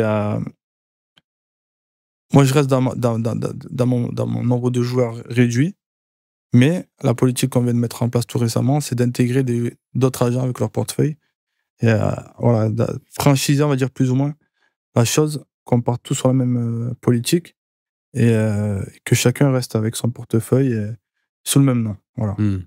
Un peu, on va dire, à l'anglaise. Intéressant. Bon, je veux parler avec toi. Éducation financière. C'est-à-dire, moi, je veux comprendre le rôle de l'agent là-dedans. Tu me parles beaucoup de jeunes joueurs qui sont en évolution. Et d'un autre côté, moi, ce que j'ai été capable d'avoir sur le podcast, c'est beaucoup de joueurs en fin de carrière ou qui ont littéralement pris leur retraite. Et plus souvent qu'autrement, je sens un peu ce regret de ne pas avoir compris plus rapidement comment mettre de l'argent de côté pour finalement être capable à la retraite d'avoir une vie un petit peu plus, je dirais, simple pour les années qui vont suivre. Ma question pour toi maintenant est la suivante. Le rôle de l'agent là-dedans, est-ce qu'il s'intègre? Est-ce que, je sais que tes joueurs sont très, très jeunes, encore une fois, bien entendu, mais tout de même, tu en as quelques-uns de 25, 26, 27 ans. Est-ce que c'est des discussions que vous avez où vous restez sensiblement uniquement dans le volet foot et dans le volet prochain club, meilleure opportunité? Est-ce que tu les aides peut-être à planifier tranquillement l'après-carrière? C'est au cas par cas. Moi, je pense que c'est cas par cas selon chaque profil. Il y a des personnes, dans un premier temps, on va toujours leur proposer, par exemple, un accompagnement par une personne professionnelle du domaine. Moi, c'est pas mon domaine, mais j'ai une personne de confiance professionnelle avec qui je travaille. Et donc, je fais des présentations et j'impose rien. Dans le sens où je lui recommande de le faire. Il le fait. C'est tout en son honneur et tant mieux, tu vois. Et après, s'il veut gérer lui-même, c'est son choix et on le respecte, quoi. Après, chez les jeunes joueurs, j'essaie de mettre dès le début une éducation financière qui est pour moi primordiale et de les mettre en relation, ne serait-ce que par exemple, dès le premier contrat, les faire s'assurer au niveau de son corps, quoi. L'assurer pour que, justement, qu'ils prennent ce réflexe dès le début, dès la jeune carrière, de se dire, c'est ce petit montant qui va tenir des cotisations en cas de grave blessure. Être préventif dans tout. Ensuite, j'ai une personne, cette personne-là, elle les accompagne à faire leur première déclaration fiscale, une fois qu'ils ont un contrat professionnel, pourquoi pas partir sur des étalements fiscaux pour potentiellement investir et préparer l'après-carrière. Après tout ça, moi, vraiment, ça reste un domaine quand même externe au mien. Je recommande de le faire, mais c'est pas mon domaine, donc j'ai pas envie de faire n'importe quoi avec leur portefeuille, quoi. Mais est-ce que tu travailles tout de même comme pivot stratégique dans l'entièreté de leur carrière? C'est-à-dire que tu as une compréhension et une vision très claire du foot, des clubs, tout ça, mais une carrière, c'est beaucoup de choses. Est-ce que, dès le départ, tu te présentes un peu comme ce pivot stratégique où tu mets une ligne très claire de dire, ici, je ne m'intégrerai pas, mais c'est quelque chose à savoir de votre côté? Non, moi, je pars du principe, quand j'ai fondé l'agence, j'ai essayé d'avoir des personnes professionnelles dans chaque domaine afin de répondre à tous les besoins. Donc, par exemple, au niveau moi, personnellement, je vais m'occuper de tout ce qui est communication et football, parce que je pense que c'est dans le même panier. Et après, tout ce qui est autre à ça, j'ai des personnes qui sont compétentes. Et je pense que c'est vraiment important dans le football de rien laisser au hasard, parce que si on ne le fait pas, des fois, voilà, si on ne le fait pas pour eux, certains joueurs ils vont pas penser à le faire. Et quand ça va tomber, ben, ça sera une surprise. Et des fois, ça va être mal géré. Et ça peut causer des problèmes au niveau football. On a parlé beaucoup du côté joueur, qui est donc important, c'est-à-dire que c'est tes clients, littéralement, à la fin de la journée. Qu'en est-il au niveau des clubs? Parce que demain matin, moi, si je veux devenir un agent, ben peut-être que, bien entendu, je vais faire toutes les étapes que tu as fait. Je vais essayer de séduire des joueurs avec mon approche, mais ultimement, je dois me bâtir un réseau de contacts de directeurs sportifs, de coachs dans différentes écuries européennes de haut niveau, peut-être des fois d'un peu plus, un peu plus bas niveau. Comment tu es capable de bâtir un petit peu ce réseau de connaissances de clubs à travers le temps et comment ça se met en place tout ça? Franchement, je ne saurais pas l'expliquer, parce que c'est. Mais ça a commencé quand? Parce que là, tu as 31 ans aujourd'hui, c'est à quel moment que tu as commencé à bâtir ton réseau avec les clubs européens? Je pense que c'est petit à petit. Je pense dans un premier temps, c'est des fois le joueur. Le joueur qui va te permettre de mettre. Ça dépend. Ça dépend en fait de la carrière de chacun. Ça peut-être un joueur qui va être dans tel club qui va faire que potentiellement tu vas pouvoir discuter avec ce club-là. Et après, de fil en aiguille, ça va créer un réseau. Après, je pense, une fois qu'on est plus ou moins légitime dans le foot, voilà, les noms des personnes un peu légitimes, ils circulent, on va dire, dans le monde du football. Donc, quand on va appeler une personne, et voilà, il va nous connaître forcément. Donc, on va partir avec un peu de crédibilité au niveau du premier appel. Après, on va voilà, se rencontrer, boire un café. Et je pense que ça va être l'accroche qui va faire si cette personne elle est dans notre réseau ou pas, je pense. C'est vraiment au niveau ça va être le feeling. Des fois, va falloir tenter comment dire, des choses qui font que la personne elle va se rappeler de toi, parce que voilà, tu te dis le directeur sportif, quand tu commences, tu te dis le directeur, il te connaît pas. Il doit recevoir 50 ou 60 appels par jour. Donc tu te dis, bon, je vais l'appeler d'une manière différente et essayer de l'accrocher, quoi. Hmm. Mais on s'entend que c'est primordial. C'est-à-dire que si tu n'as pas ces connexions-là, les joueurs, Ah ça non, va être difficile d'obtenir les bonnes c'est opportunités. ça. C'est comme avoir des produits, mais pas avoir d'offres. Donc Ouais. c'est compliqué. Et comment que ça s'installe dans ton quotidien? Est-ce qu'il y a un certain travail de démarchage au niveau des clubs, de dire, cette semaine, je vais essayer d'aller contacter un maximum de clubs juste pour me présenter si une opportunité se met en place? Ou c'est peut-être davantage d'attendre qu'eux viennent à toi? Est-ce que c'est toi qui vas à eux? Bon, ça dépend en fait par rapport au plan défini qu'on a fait pour chaque joueur. Après, moi, je pars dans l'optique, je me dis, pour être le plus crédible possible en tant qu'agent, appeler un club, c'est pour avoir quelque chose à lui dire. Si c'est l'appeler pour se présenter, mais rien derrière, avoir rien à lui offrir derrière, je vois pas l'intérêt. Donc, je pense que dans le football, faut vraiment. Moi, ma force, ça a été vraiment la patience. Faut être patient, patient. Il y aura des temps faibles, faut être patient. Et pour moi, là, il y a des directeurs qui vont peut-être pas te donner l'heure au début de ta carrière, mais après, quand tu as de quoi leur offrir, Hmm. crois-moi que ça va changer. La tendance, ça va être différente et il faudra saisir ce temps fort. Il faut avoir de l'ego, c'est important, mais du bon ego, dans le sens où un jour, tu vas appeler un directeur, je sais pas moi, ben, le gars il est débordé, il va dire: «Ah là, non, non, vous avez rien à me proposer? OK, bonne journée». Tu peux te dire: «Ah ben, putain, ah le gars il m'a fait, ah OK, je vais plus parler avec lui. Et demain, j'ai un joueur, je le fais pas signer là-bas». Il faut pas penser comme ça. Il faut faire comme si rien ne s'était passé. Quand tu as le bon joueur, eh ben, il aura un autre discours avec toi. Hmm. Il aura un autre discours et tu dicteras le tempo. Voilà. Ben, c'est comme ça que ça fonctionne Voilà. la journée, hein. Il faut, Exactement. c'est le monde des affaires. J'aimerais comprendre un peu la routine quotidienne d'un agent comme toi, mais on va le segmenter en deux. On va commencer avec la période mercato. Parce qu'à mon avis, tu dois vivre deux vies, la période mercato et la période non mercato. Est-ce que je me trompe que ça doit être totalement différent dans le type de travail? C'est différent, mais beaucoup s'attendent à ce que le période de mercato, on se dit: «Bon, le mercato il est fini, ça va s'arrêter». Ah ben, en fait, on se dit à chaque fois que le mercato est fini, c'est bon, on va couper. Mais en fait, tu enchaînes derrière. Tu vas voir le premier match de ton joueur dans son nouveau club et tu dois faire l'autre et au final, tu t'arrêtes jamais.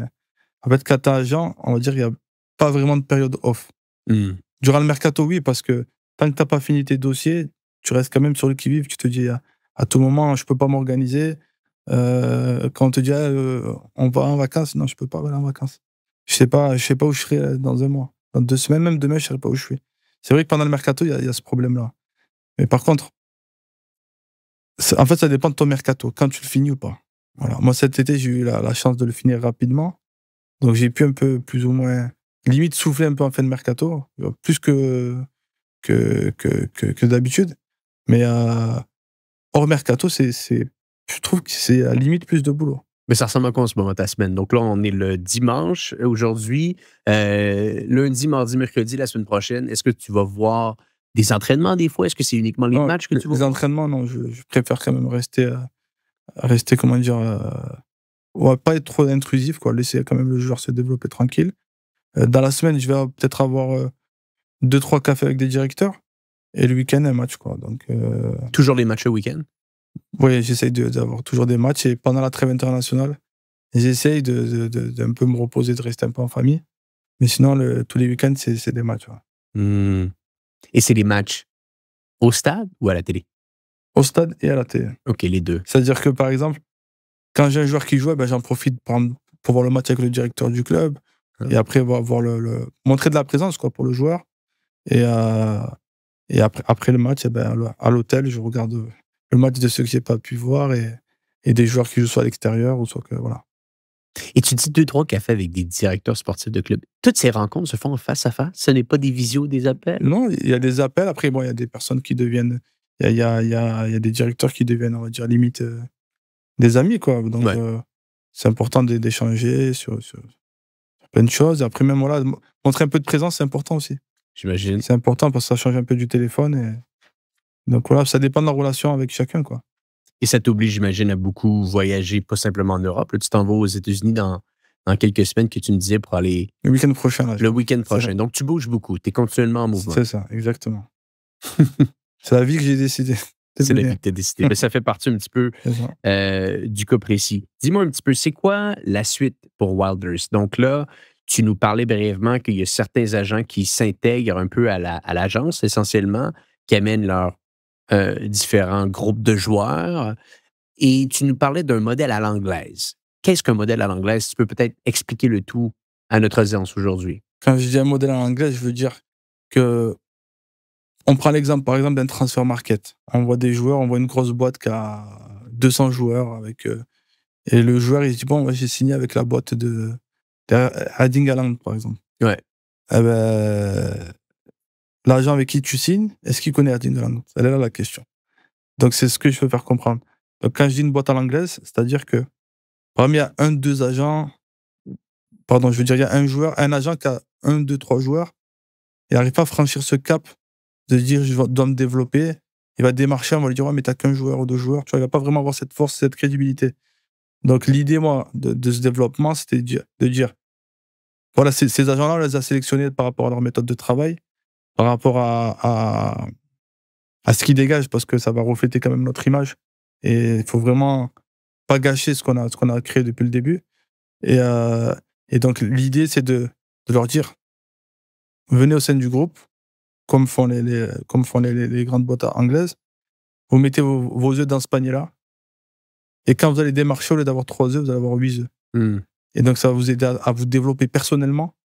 Et ça va aussi développer la structure et la marque. Et donc, c'est ça qui est important. Par exemple, moi, demain, je tombe sur un bon joueur intéressant qui correspond à tous les profils, mais que je n'ai pas le temps de m'en occuper. Je peux le déléguer à un agent fiable du groupe. Et là, l'idée pour Wilders, de la développer tout en gardant les mêmes codes et surtout ne pas perdre la qualité. C'est-à-dire rester dans la même philosophie. Hmm. Chaque agent, il a son nombre à gérer. Il ne faut pas rentrer dans la masse. Qui dit masse, qui dit perte de qualité. Et on ne veut pas rentrer dans ce domaine-là. Et là, tu en as déjà quelques-uns, des agents qui travaillent avec toi? Alors, on est en train de finaliser quelques noms. Et c'est en cours là. D'ici les semaines à venir, je pense qu'on annoncera certaines choses. Qu'est-ce qui fait en sorte, selon toi, que des gens comme Raiola, père et maintenant fille, des Jorge Mendes de ce monde, arrivent à avoir autant de succès, autant souvent les plus grands joueurs? Parce que d'un point de vue, encore une fois, de téléspectateur, j'aurais quasiment tendance à croire que les plus grands joueurs, souvent, vont se retrouver avec les mêmes agences. C'est-à-dire, c'est quasiment exceptionnel de se dire que l'agent de Cristiano Ronaldo, finalement, maintenant, c'est l'agent de Lamine Yamal. Et de se dire que c'est des choses comme ça qu'on voit constamment. Est-ce qu'il y a possibilité pour des agents émergents, selon toi, de pouvoir ultimement avoir accès à ces gros types de joueurs, à ces joueurs de classe mondiale, ou dès le départ, ils vont aller sur les agences qui, peut-être dans le passé, ont déjà été capables de gérer ces gros types de joueurs?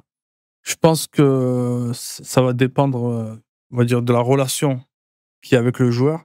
Souvent, dans le cas où il y a vraiment une très, très forte relation entre le joueur et son agent, c'est l'agent qui est intégré à des grosses structures comme tu as pu en parler.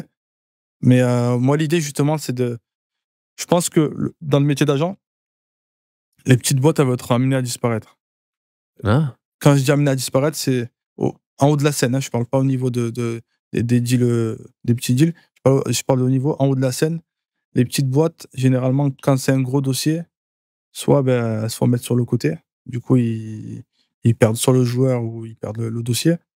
Et moi, l'idée de cette restructuration, c'est permettre à des agents quand ils ont vraiment un profil super intéressant, de pas se faire mettre sur le côté, quoi. Parce que généralement, c'est les grosses boîtes, comme tu as pu le dire, qui vont finaliser pour eux et après, derrière, ils vont perdre le joueur. mhm. Donc, elle est là l'idée. Et j'ai cru comprendre en faisant des recherches que tu avais une grande admiration pour Feu Mino Raiola, qui était un grand, grand agent que tu as aimé dans sa manière de procéder. Qu'est-ce qui faisait en sorte, selon toi, qu'il avait autant de succès? Moi, je pense, voilà, s'il avait un très, très, très gros relationnel avec les gens, très patient. Et surtout, ce que j'aime chez lui, c'est que il est, euh, il est resté quelqu'un d'authentique. Dans le sens où, je sais pas si tu as pu voir quelques anecdotes, Absolument. quand voilà, il se rendait voir des personnes en tant que Mino Raiola, pas en tant que le numéro un des agents. Donc, voilà, il se faisait pas passer pour quelqu'un d'autre. Il venait, c'était lui-même. C'était la même personne qui était dans son fauteuil, chez lui. C'est ce que j'aime, c'était cette authenticité, tout en alliant professionnalisme. Et c'est ce que j'admirais chez lui, quoi. Mhm. Et qu'est-ce qui, selon toi, fait en sorte qu'une personne comme lui, Feu à lui, bien entendu, maintenant c'est sa fille qui a repris les rênes, et comme je le mentionnais un petit peu plus tôt, un Jorge Mendes, qu'est-ce que eux ont de différent des autres types d'agents? Parce qu'à un certain moment donné, ils ont commencé au même endroit que toi. Mmh. Qu'est-ce qui fait en sorte qu'ils ont été capables d'aller plus loin? Parce qu'on est capable de trouver des dénominateurs communs sur les plus grands joueurs. Moi, je pense, Ouais. par exemple, pour le cas de Jorge Mendes, c'est quelqu'un qui a été patient, qui a su exploiter les forces qu'il a eues. Par exemple, comme Cristiano Ronaldo, ça a été vraiment sa force. Il a su l'exploiter. Il a su graviter tout ce qu'il y avait autour de Cristiano Ronaldo. Donc, c'est ce qui a permis vraiment de lancer sa carrière et ça lui a permis de montrer que c'était un bon agent et très professionnel. Donc, ça lui a permis de construire, à travers de grands joueurs, construire un grand réseau. Et voilà, quand on a des grands joueurs, on est Ouais. puissant. Voilà. Donc, essentiellement, bâtir ton image de marque sur le succès et le talent d'un grand joueur peut tout changer. C'est-à-dire que si t'es l'agent de Cristiano Ronaldo, tout le monde veut travailler avec toi par la suite. Ça, et aussi, je pense qu'au niveau des clubs, je pense qu'il a été bon dans le sens où quand on est, quand on est dans une position de force avec un joueur qui est fort dans le moment, on a cette position de force et il faut savoir l'exploiter. Et C'est-à-dire pas que, juste sur ce joueur-là, mais sur l'entièreté de ton voilà, portefeuille. c'est-à-dire que demain, quand tu es fort, ah ben, il faut savoir gérer ce temps fort. Dans le sens où, je pense que c'est ce qu'il a fait à la perfection et ce qui a fait qu'il a pu créer des liens avec des clubs comme Wolverhampton et d'autres clubs. Et c'est ce qui lui a permis de rentrer des joueurs et de travailler avec ça, quoi. Et je Mhm. trouve que en fait, dans le football, comme un joueur, comme un agent, faut être bon dans les temps forts. Il faut vraiment être bon dans le timing. Hmm. Oui. Je suis un joueur de foot demain matin qui a du talent, qui est pas tellement vieux encore. Qu'est-ce que je dois savoir quand un agent vient me parler? De quoi dois-je me méfier? Parce que, bien entendu, tu es dans une industrie, je suis à peu près certain que tu le sais, que des fois, on entend des choses, que ça se passe pas exactement comme prévu. J'imagine qu'à travers le temps, tu as été capable de décortiquer les codes des bons, des moins bons agents. De quoi on doit se méfier en tant que joueur? Bon, déjà, moi, je pense que la première des choses, c'est déjà savoir son passif à l'agent. Hmm. C'est-à-dire savoir ce qu'il a fait, ce qu'il n'a pas fait. Faire ses recherches. Voilà, c'est important de faire ses recherches. Faut- Qui dit agent, qui dit, on va dire, plus ou moins businessman, et qui dit businessman dit très bon orateur. Donc, il faut quand même Même, je pense que c'est dans tous les domaines, quand on a une personne en face qui essaye de se vendre ou de nous vendre quelque chose, il faut, il faut, faut aller à la source et chercher la véracité, tu vois. Par exemple, le gars il nous dit des choses, il faut aller confirmer. Parce que je pense déjà c'est la première chose qu'il faut se méfier. Ensuite, bon, tout se rejoint. Je pense il faut voir qu'est-ce qu'il a pu faire dans sa vie d'agent. Heu, Si par exemple, voilà, il y a un litige avec un joueur, essayer d'avoir les 2 versions. Savoir pourquoi ça s'est fini, ça peut se finir à cause du joueur comme à cause de l'agent. Donc il faut vraiment creuser sur tout ça et une fois qu'on a toutes nos réponses, et beh, on prend la décision de s'engager ou non. Mmh. Est-ce que je peux te poser des petites questions rapides sur, ta carrière depuis le départ pour savoir des points précis qui ont pu peut-être être des fois plus faciles, plus compliqués? Donc, est-ce que, sans nécessairement mentionner la négociation particulière, mais donne-nous un cas d'une négociation qui a peut-être été plus compliquée, un cas global. Disons, est-ce que ça a été plus avec le joueur, le club, et cetera? Et qu'est-ce qui en est ressorti comme leçon de ton côté pour la suite des choses? Bon, déjà moi, premièrement, je pense que la leçon que j'ai pu apprendre très vite en début de carrière, c'est que quand il y a négociation entre 2 clubs, il faut faire tampon au milieu, En tant qu'agent? en tant qu'agent, ouais. Parce que il faut vraiment gérer souvent les égos entre les 2 clubs. Donc il faut vraiment faire tampon au milieu. C'est-à-dire que, nous, notre intérêt, c'est que le joueur il y a le mouvement pour le joueur, pour qu'il puisse, aller où ils veulent aller. Mais si, par exemple, le directeur et le vendeur, des fois, il peut se passer du montant du transfert de ton joueur. Donc, si par exemple, en face, le gars, il ne revient pas ou la manière dont il s'exprime, elle lui va pas, ben, il va dire, qu'il pose une offre sur la table, moi, je parle pas avec lui. Et ça arrive souvent. Donc, Oh, le truc qu'il y a, c'est qu'il faut vraiment faire le tampon. Il faut vraiment être impliqué au milieu des échanges parce que ça arrive souvent qu'il y ait des fois, il y a des mésententes. Il y a il y a des on va dire, des fois, des barrières de culture ou des fois même des complexes, on va dire, de petits clubs. Ils disent: «Ah, comme on a un petit club, eh beh, ils nous respectent pas». Il y a plein de trucs comme ça, donc il faut vraiment rester au milieu des échanges afin que tout se passe au mieux et aussi veiller ça nous permet aussi de veiller aux intérêts du joueur parce que des fois, il peut se passer des petits trucs qui vont pas forcément dans le sens du joueur. Donc il faut vraiment être, au milieu de tout ça et ouais, j'en ai vécu pas mal des négociations tu as assez des anecdotes pour nous? ouais, je préfère c'est des détails que je préfère garder, voilà, par professionnalisme. Mais ça m'a fait des petites points blancs sur la barbe. Ah, j'imagine. Voilà. Le pire conseil qu'on t'ait donné par peut-être un autre agent qui avait fait le travail avant toi, pardonne-moi, quelqu'un avec qui tu as travaillé, c'est quoi le pire conseil qu'on t'ait donné en tant qu'agent? Le pire conseil qu'on m'ait donné, c'était, à l'époque il y avait un agent qui m'avait dit, bon qui a pas duré, mais qui disait qu'en gros, le foot c'est timing. C'est vrai que c'est timing. Il me dit: «Le joueur, tu l'as aujourd'hui, demain il va te trahir. Donc fais ce que tu dois faire». Et je dis: «C'est-à-dire, je dois faire ce que je dois faire?» Il me dit: «Aujourd'hui, tu peux faire du fric sur lui, fais-le. Parce que demain il va te trahir». Et si tu écoutes ça, en fait, tu t'es dit: «Le mec, peut-être il a été trahi dans sa vie», tu vois? Tu peux comprendre, tu vois? Mais si tu fais ça, tu passes du mauvais côté, quoi. C'est Mmh. fini. Et c'est contraire à ce que j'essaie de bâtir, donc et au final, on a vu le résultat de sa carrière, voilà. Est-ce qu'on a beaucoup des agents qui sont du mauvais côté? Je sais pas. Moi, la vérité, je reste de mon côté. J'essaie de travailler. Bon, j'entends des histoires, des anecdotes, mais je pense qu'il y a des bons agents, des mauvais agents, des top joueurs avec des bonnes mentalités et des joueurs avec des mauvaises mentalités. Et des mauvais dans les 2 côtés et Mmh. des bons. C'est quoi la durée habituelle d'un partenariat entre un joueur et un agent? Est-ce qu'habituellement, ils restent toute leur carrière ensemble? Est-ce que c'est fréquent de voir des cassures entre des joueurs et des agents? Quelle est ton expérience sur le dossier? D'un point de vue juridique, c'est 2 ans, un mandat maximum. 2 ans? C'est 2 ans, le mandat. Après, ouais, c'est 2 Donc ans un mandat renouvelable. de représentation maximum 2 ans. 2 ans. Voilà, après, on le renouvelle 2 ans, voilà. Mais il y a de plus en plus il y a de plus en plus de cassures. Il y a de plus en plus de joueurs qui ont seulement 20 ans, qui ont connu 4-5 agents. C'est fréquent et Et c'est dû à quoi? moi, je pense que c'est dû à généralement, quand un joueur il change énormément d'agents, je pense il y a plusieurs cas qui rentrent en jeu.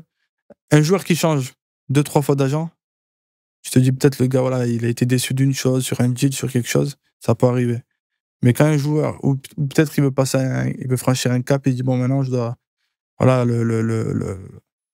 mon agent, je trouve qu'il est pas, voilà, peut-être je vais franchir un cap, bon, ça peut s'entendre. Après, tu as des joueurs qui sont peut-être plus loyaux, il va dire bon, mon agent, il est bon, il a toujours été bon depuis le début.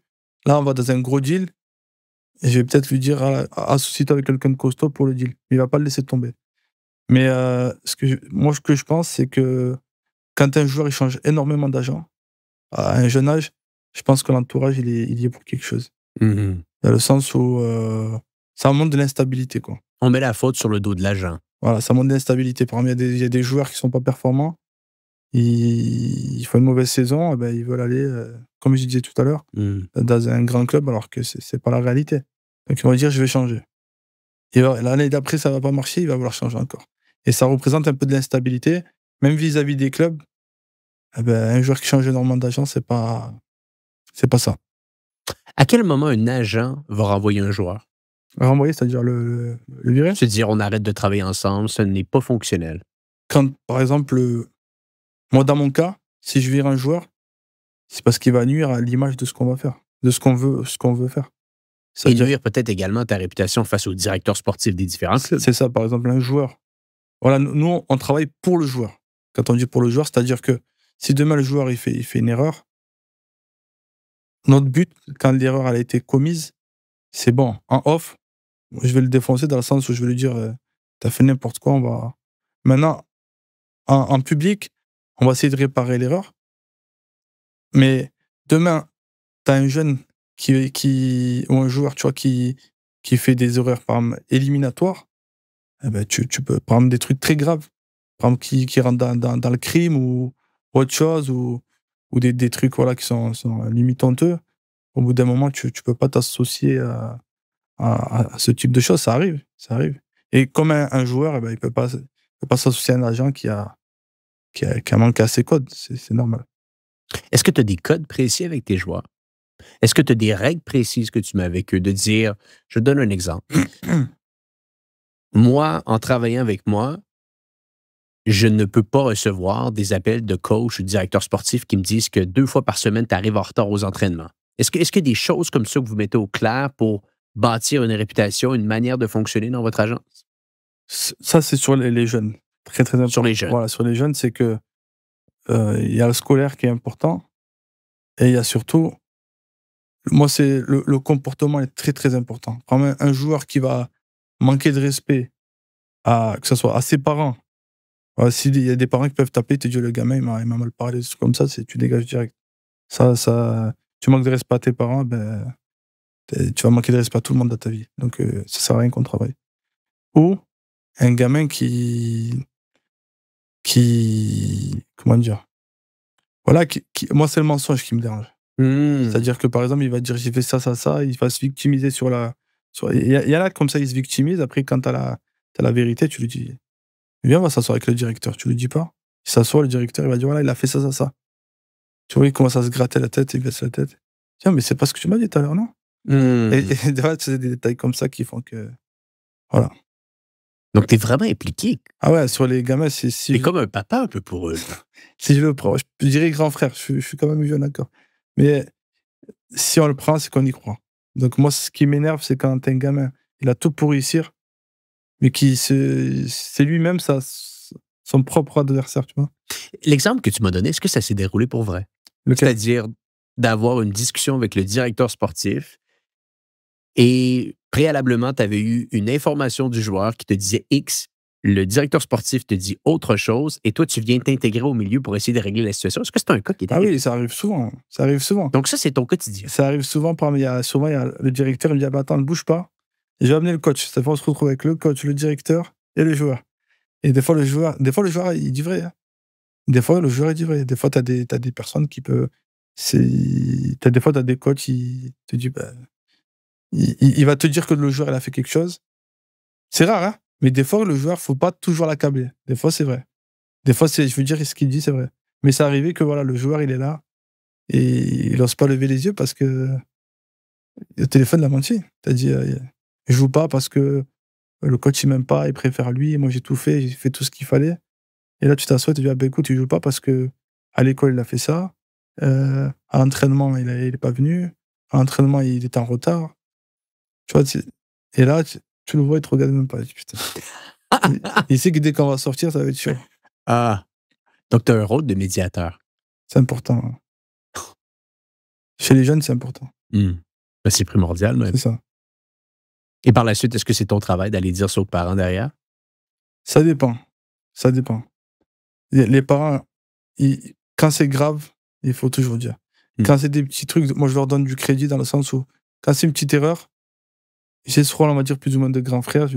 On va travailler dans la confiance, on va renforcer nos liens. Mmh. Je vais régler la chose tranquille, ça va rester entre nous. Mais ça se reproduit, tout le monde le sait. Mmh. Voilà, tout le monde le sait et ça va tomber comme une surprise.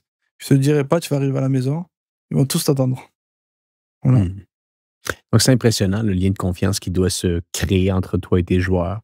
C'est ça. Et ça va beaucoup plus loin que simplement le volet foot business ici. C'est littéralement un travail de pédagogue. C'est ça. Mmh. On a parlé des pires conseils qu'on t'a donnés. C'est quoi le meilleur conseil qu'on t'a donné? D'être patient. Mmh. Le meilleur conseil qu'on m'a donné, c'est d'être patient. De ne pas vouloir brûler les étapes, de pas se comparer aux autres. De dire, voilà, faut rester patient et ambitieux. Voilà.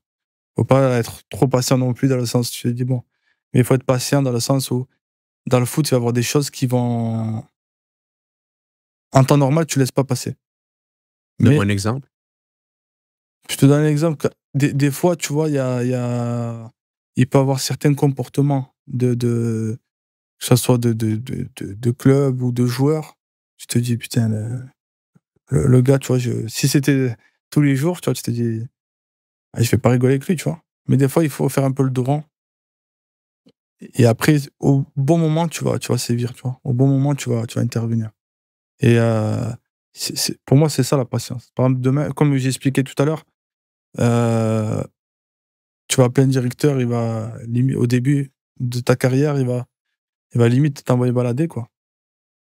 Si tu t'écoutes un peu le sang chaud Marseille, tu te dis, ah lui, tu vas voir, je vais pas le rater. Et au final, tu es patient, patient, patient. Et au final, la tendance, elle s'inverse. Et c'est là que tu te dis, c'est de la maturité, mais tu te dis, c'est là que en fait, la patience, c'est une arme forte dans le foot. Très, très fort. Mmh. Et c'est ce que je recommande aux joueurs aussi, d'être patient.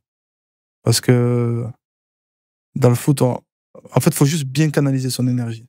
Et quand j'ai réussi à écouter ce conseil-là, c'est ce qui m'a permis d'aller vite. Au final, je suis patient, mais je vais très vite derrière. Mmh. C'est ce qui m'a permis d'avancer. La roue tourne. C'est ça. Le rapport de faiblesse que tu as aujourd'hui peut devenir un rapport de force demain. Exactement. Tu as parlé de directeur de club. J'aimerais ouvrir une parenthèse avec toi ici.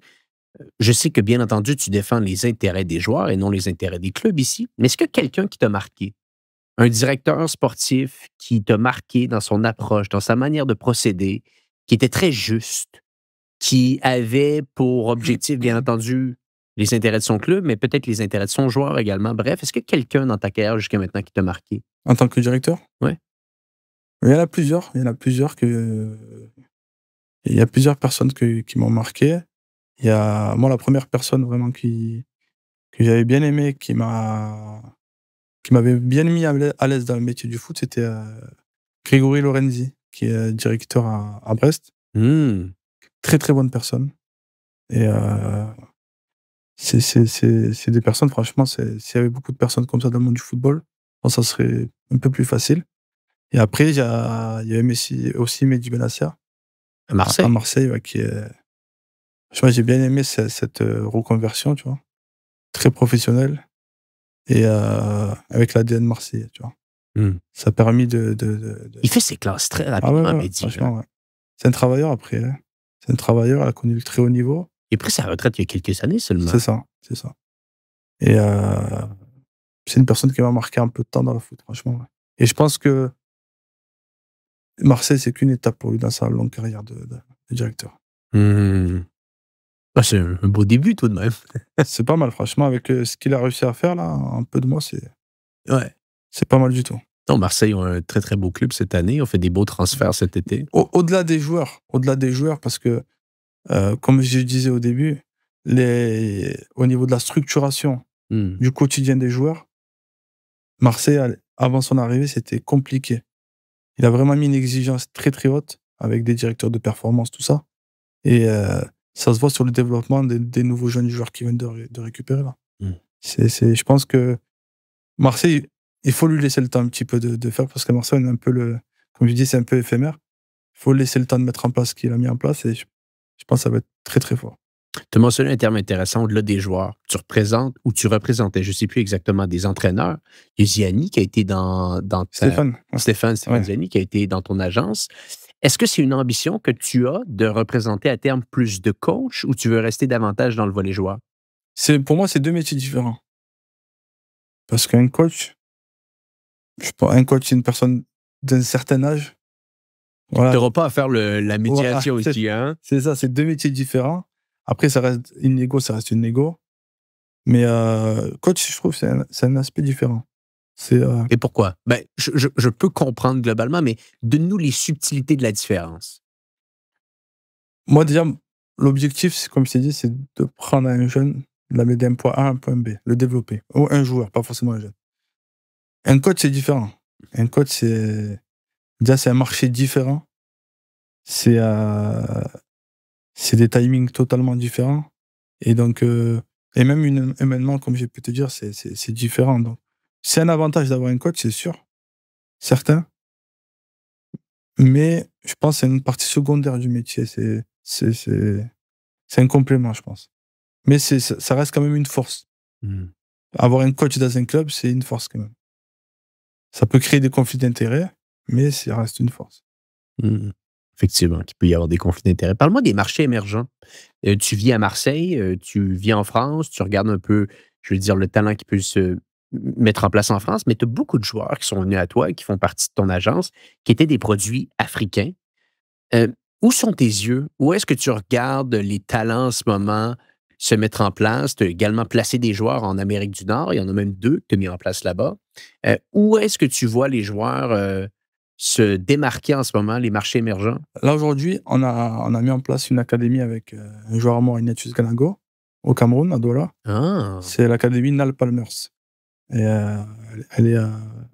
on a une personne là-bas qui est présidente de l'académie qui est très, très professionnelle, qui s'appelle Jean-Vion Cassano. Et aujourd'hui, c'est lui qui développe tout ce qui est jeunes joueurs. Donc, moi, mon apport dans cette structure, c'est de leur présenter des scouts européens ou américains.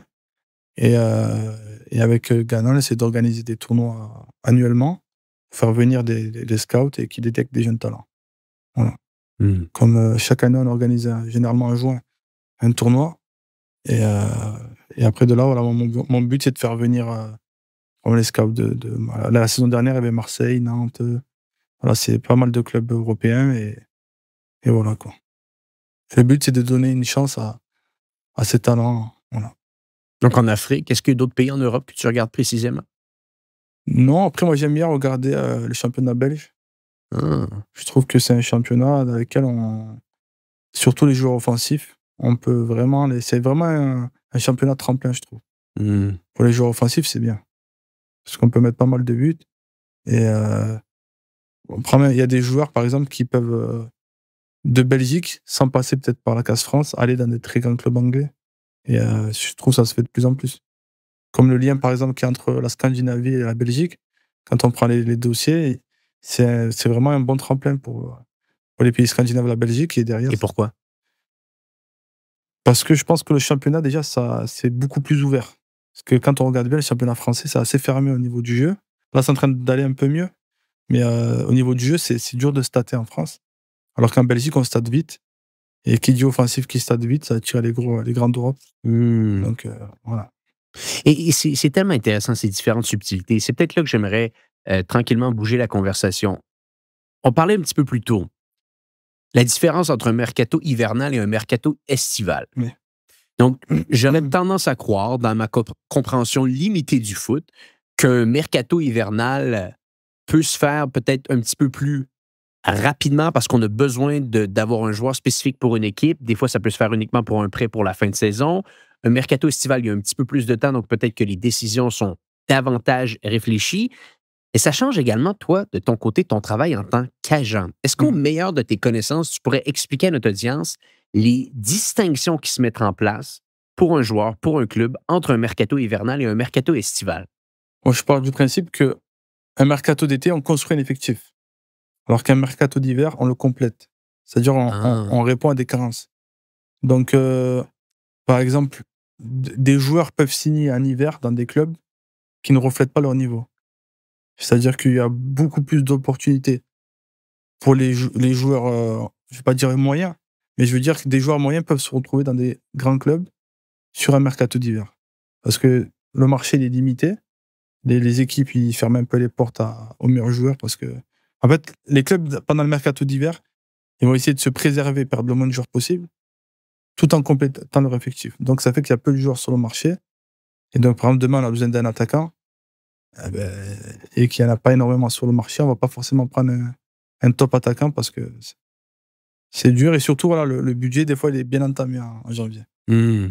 Donc, pour moi, c'est ça la différence entre les deux, c'est que Il peut peut-être avoir également des surenchères, c'est-à-dire si on a un attaquant dans notre effectif qui est très, très convoité et qui habituellement a un prix, on va le dire, de 50 millions d'euros, et que sur le marché en ce moment, il y a énormément de grands clubs qui ont besoin d'un attaquant, j'imagine qu'on est capable de faire jouer oui, les enchères. et puis justement, en hiver, c'est là qu'il y a des transferts Ridicule. peu compréhensibles. Voilà. Ouais. Il ne faut pas dire ridicule. Il y a des prix qui sont déraisonnables. Après, c'est compréhensible parce que quand je parle pour le club vendeur, c'est compréhensible parce qu'ils se disent je vais le perdre, mais un prix, parce qu'au final, je vais peut-être mettre ma saison en danger sans mon attaquant et je ne vais pas potentiellement avoir le temps de le remplacer. Hmm. Donc, J'aimerais une autre question de subtilité pour ma compréhension personnelle.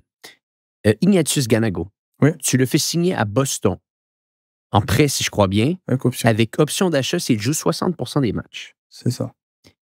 Explique-nous le pourquoi du 60% plus qu'un autre type de pourcentage. Est-ce que c'était simplement plus facile de commencer avec un prêt et de terminer avec un achat? Si tu peux peut-être un peu nous expliquer les subtilités qui se mettent en place dans un transfert de la sorte. Non, ça dépend, en fait. Ça dépend. Là, pourquoi le temps de jeu a été mis en question?